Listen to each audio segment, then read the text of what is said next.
Good morning, everyone. Welcome to another Wealth Coffee Chat. Good to see a few of you on this morning. Hello. Morning, Kevin. Yes, morning, James. Ashley. Morning. Kevin. Good morning to you. Cameron. All right, straight into it.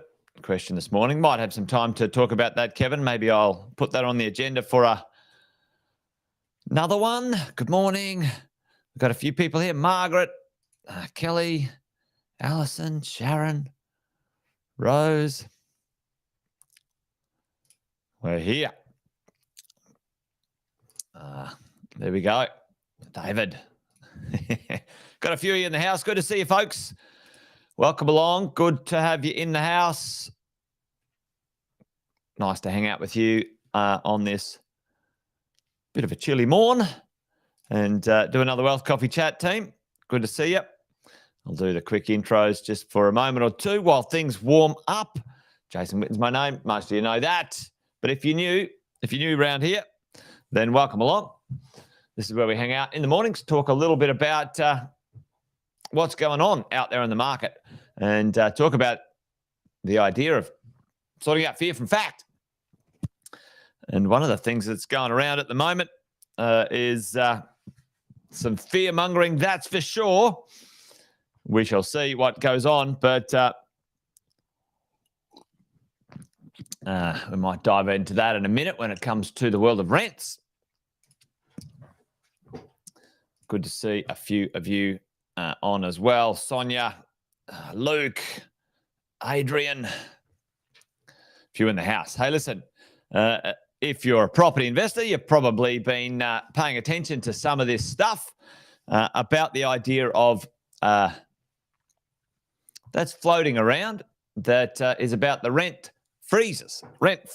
And it's been an idea drummed up by the Greens that they've been peddling for quite a while. Actually, they've been peddling it for yonks. Greens renew their push for a rent freeze.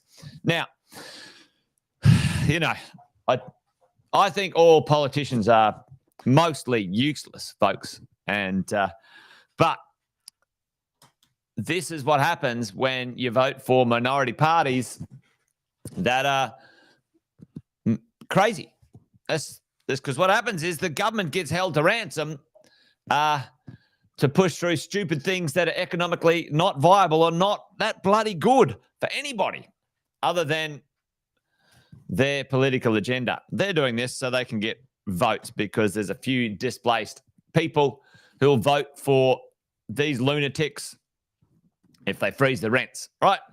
Doesn't help the supply chain. Anyway, I don't want to get distracted this morning. But anyway, this is what happens when minority parties get a bit of power because they got voted into a seat or two and they hold the bloody country ransom. They're little terrorists. They're little political terrorists, little twits. Anyway, let's move on. Jason, owners slam reckless Andrews for rent cap plan. It's not Andrews' rent cap plan, by the way, folks, but although he is a muppet and a bit of a fool, don't know who voted for him, to be honest. Anyway, this little agenda's the drum's been beaten for a while when it comes to the world of rents, and it's been happening since, I think, late 21. Or late 22. I can't remember the first article, but I've got it floating around where you got the Greens standing around talking about freezing rents. And will it happen? I don't know. I would have said no, absolutely not, anywhere else in the country. But Andrews is a bit of a loose cannon, bit of a maniac. He's doing some crazy shit. But let's hope that there is a little bit of sanity somewhere when it comes to this rent freeze stuff. Sam's going to do something on this rent freeze malarkey at our next mentoring.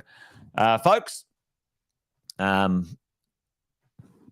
make sure you come along to that one. But listen, thought we might talk about the rents today in reality and what is going on, and a few things where it comes to a bit of the data, a few of the stats, and maybe what we can have a little look at when it comes to our rents as we go. Now, every country around Australia has, I wouldn't say changed, but come in line with when you can put your rents up, right? So let's talk about some of the facts that are going on, and make sure we don't get maybe too worried about this stuff when it comes to rent freezes or these mad politicians going on and doing stuff that really is not going to help the market. Let's face it. All right. So around the country, at the moment,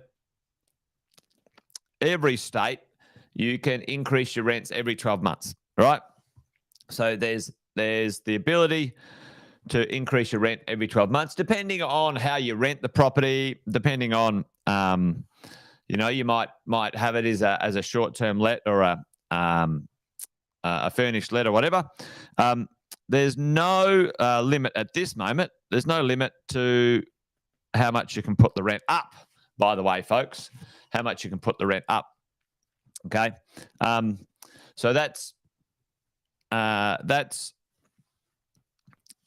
good. One of the things, and we'll talk about this, so stick around for a second. I'm going to show you some statistics. Well, I think maybe this rent cap plan is a bit of a political beat up, but for some of the landlords, some of us, some of you maybe, who haven't taken our advice, who haven't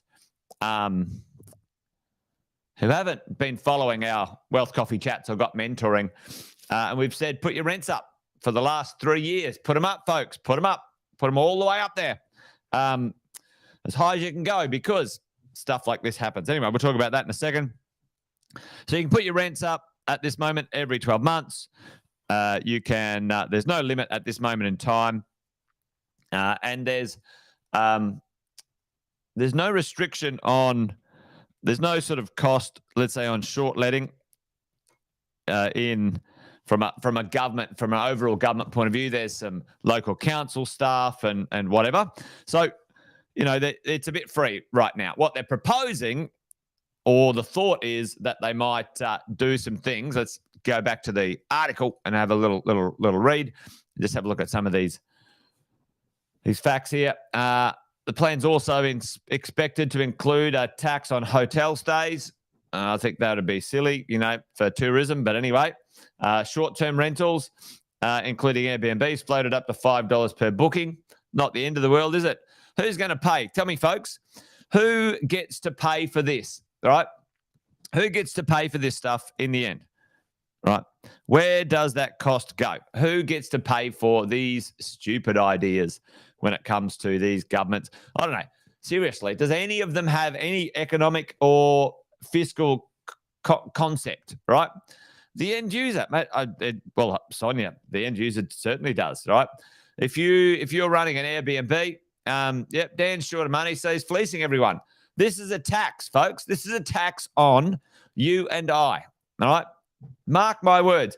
The hotels aren't going to be limited for how much they can charge. So what are they going to do? They're going to put their letting fee up $10, $15 to cover it, right? If you're Airbnb your property and you've got an extra $5 you need to pay for the government, what do? Who gets to pay for that? The end user. Who's the end user? You, right? This is a tax in another form, right? And it's ludicrous. It's ludicrous, right? The government, and they reckon, all right, well, it's expected to raise millions of dollars for the government. Like that. Like, so they're really clear, right? It's like it's got nothing to do with anything. Nothing to do with, we need to help young people out because they can't afford the rent. We need to help people out because, they can't get on the property ladder. No, we just need to raise some money because we fucked it up and the taxes are too high or the debt's too high, so we need to gouge you for some more money. Here's a few easy, low-hanging fruit ideas, right? Anyway, ludicrous, isn't it? Ludicrous. There you go. But anyway, listen, at the moment, here's the facts. Don't get carried away. If you haven't put your rents up lately, and at any point in time in the next little bit, you've got a chance to, folks, put your rents up. Put your rents up. All right. Yeah, exactly. Don't pay them on tenure, pay them on performance. That's what I say, Alison. The rest of us have to be paid on performance. If we don't do our jobs properly, we lose them. Yeah, anyway. So let's have a look at what's going on in the market, because most of you, if you haven't already, should be, exactly, Marcus, the windfall tax. There's some, yeah, don't get me just started. Anyway, okay, and the question is it worth it? Yes, it is. It is worth it. Like, let's be real. Let's be factual here. It is worth it for all of us as investors. We can navigate this. We always have. We always will. And medium to long term, all of this stuff, it plays out in the wash, folks. It plays out in the wash. It's annoying. It's, at the end of the day, most of this short-term maneuvering just gets passed on to the end user. Anyway, what'll happen if they do freeze the rent for, let's say, a year or 2 years? Then, what will happen? As soon as it's unfreezed, folks, it'll bounce up because, the market always returns to a median, a norm. And anyway, that's where we're at. Let's check what's going on in the rental market, though, for you and I as property investors, and make sure we don't miss out. If you're in that zone, let's get out there and have a look at what's been happening in the last little bit. So let's look at the change of rents. Core Logic just released their latest 30th of June, so just the most recent one. The change in rents for most capital cities, or the combined capital cities, up 11% over the country. And you can see, compared to the regionals, what's happening. The cities are now getting much bigger rental growth across the country. One small adjustment, not the end of the world. And remember, this is the median national rents. Canberra flattening out a little bit, but for the most part, most of the cities up a reasonable percentage.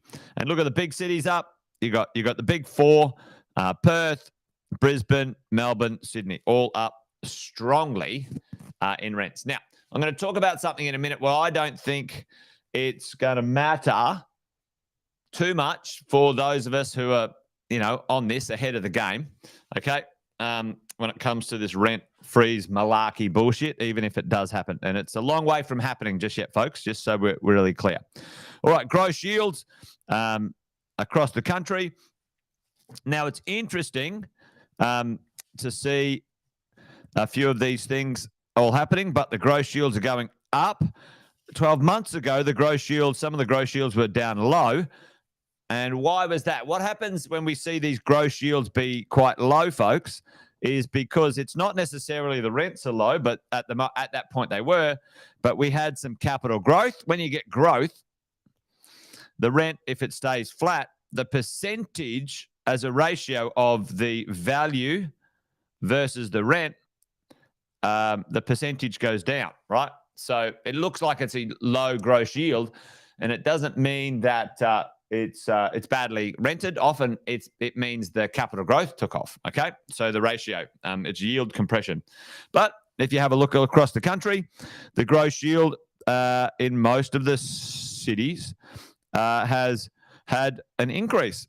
A small or a large increase as we go around. So There's health out there. There's health in the world of rent rises or rental pressure for all of us. If we're looking at the rental market, it's still looking quite good. Let's look at the vacancy rates, from 12 months ago and to now. So Sydney, vacancy rate down. Have a look at Melbourne. We talked about this for ages, folks. We talked about it for ages. Melbourne had a high vacancy rate. Right now, it's one of the lowest in the country, certainly the lowest of the three eastern states, or the three big cities in the eastern states, right? So Sydney's down anyway. Melbourne is down. Brizzy's kind of slightly up. And it's certainly the lowest vacancy rate on the East Coast. But you have a look at Adelaide and Perth. They've got some pretty good stuff there.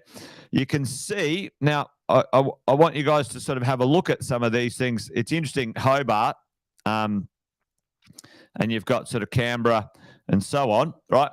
Some of these vacancy rates are up a little. Now, 2.2% is not a big deal, right? Not a big deal. And nor is 2.7 because tell me in the chat, folks, what's the what's a balanced market? A market which is kind of like, 1 to 2 weeks turnover in a property for rent. What's a balanced market as a percentage? Because we've got to remember what's normal in property markets, folks. 3% is balanced. So anything under 3% is undersupplied. Anything around that sort of 3 to 4% is neutral. And then anything sort of over 4% is sort of oversupplied when it comes to a market, right? So, most of the marketplace is still under 3%, really, and it's undersupplied. It's undersupplied, folks. Undersupplied, okay? So that's where we're at. Still undersupplied, still perfectly fine. Let's have a look at the rental market. It's interesting. There's some pretty expensive houses out there, but I won't dive into that one today. So what to do about this conversation? The market is still undersupplied. There's proposals on rent caps. Will that have a material effect? Will that have a major material effect on the market? It probably will if they do something like that. I wouldn't call it major, but it'll slow things down. What do we think the future holds, team? So let's be realistic about where we are, right? What do we think the future holds right now as investors? What do we think the future holds right now as investors, folks, when it comes to, let's say, the next 3 to 4 years, okay, in the property market? So tell me in the chat, what do we think the future holds? Because I think we need to put this in perspective is what I want to do, just to sort of close out today's conversation when it comes to the world of property and maybe rents, okay? So number one, we're going to be undersupplied for properties. Undersupplied for property. Yep, exactly, Brian. Yep, undersupplied for properties for the foreseeable future. All right. Now, not only, good, Brian. Not only will that, put some pressure on rents, but arguably it will put more pressure on capital growth. Okay, so it's undersupplied, which will give us growth. All right, and already the banks and the systems, banks and the institutions are already saying, "Hey, we're seeing future growth. Let's have a look." 100% rents will be in demand. Now, so the rents certainly will push up. Yep, Tim, rents driving up for sure. So number two, we think the rents will push up. All right, rents up. Okay, a few things that we need to maybe have a look at and go, well, if they do lock in, let's say, a rent freeze for a period of time, still not decided, still hasn't got up yet, folks, but it's the talk of the town. Let's say they do lock in a rent freeze. what else is going to maybe give us a little bit of respite? Okay. I think at this moment, interest rates are going to go down.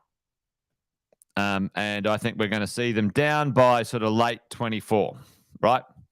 Late 24. So if you want to do the math, get the calculator out, folks. Have a look at the calculator. What's going to give us the most impact when it comes to this stuff? Now, if you could put your rent up $50, $50, or you could save, or your interest rate would go down 0.5%. Let's say your interest rate went down 0.5%. Which one are you going to be? Which one's going to put more dollars in your pocket? All right. So this is the question, and it's a good practical question because it's compared to what, the future. It would be great if you could do both, right? You're going to get both. But if your interest rate dropped 0.5% or a full percent, you're going to be way better off with your interest rate dropping from a cash flow point of view than the rent increase anyway. And how much can we put those rents up in the future? Well, this is the interesting thing right now, and this is what I wanted to sort of talk about with everyone, right? The average capital city rent, you can see here, you can see for the last few months, folks, those rental increases, the rental growth, which sort of came from back here, all the way back in, 2020 and whatever, or 2021, has started to flatten out. Folks. All right. So, arguably, and this is kind of like I'm not arguing for this stupid idea of rent freezes. I'm not arguing for it in any way, shape, or form. But arguably, anyway, I don't know, arguably, if something was to occur like that, folks, then its impact for those who are ready, you and me, we're ready, is not necessarily as bad as it might seem. Anyway, the point is, get ready. Just in case, put your rents up now. Rationalize that if your interest rates go down, and they will over the next year or two, that's going to benefit you, and make sure you maximize your depreciation and all those other things. Anyway, I think it was a bit of a ramble this morning, wasn't it? But a little bit distracted when it comes to these bloody idiots trying to do these things, as we go. So is it a big deal? Yes, it is. Will it affect us? Like, in reality, probably, if it happens, 50-50, only in one state. And would you not invest there? The answer is no. I would always invest across these big cities, irrelevant of the short-term issues. So there you go. Anyway, Wealth Coffee Chat done and dusted. Try to put a bow on it, but that's it. It was more a conversation rather than anything else. There you go. All right, folks. Well, that's it. I'll leave you be. Thanks for joining this morning. And Cameron shouted out and said, hey, can I use equity to buy another investment property? The answer is yes. Cameron, I'll maybe do a little bit of a Wealth Coffee Chat on that one morning. Thanks for that question and suggestion. Don't have time today. Anyway, there you go. Wealth Coffee Chat done and dusted, folks. Remember, we do this each morning. But tomorrow, actually, I'm not doing it tomorrow. I'm having Friday off, folks. So I'm not going to be on tomorrow, all right? Taking the lovely lady away for a weekend, and we're getting early mark on a Friday. So we're going to get away early on Friday. So, all right, I'm having Friday off. You guys be good, be well. Join me next week. We'll start next week, Monday next week. We'll get into it. Till then, folks, you guys take care. Great to hang out with you. Bye for now. See you, folks.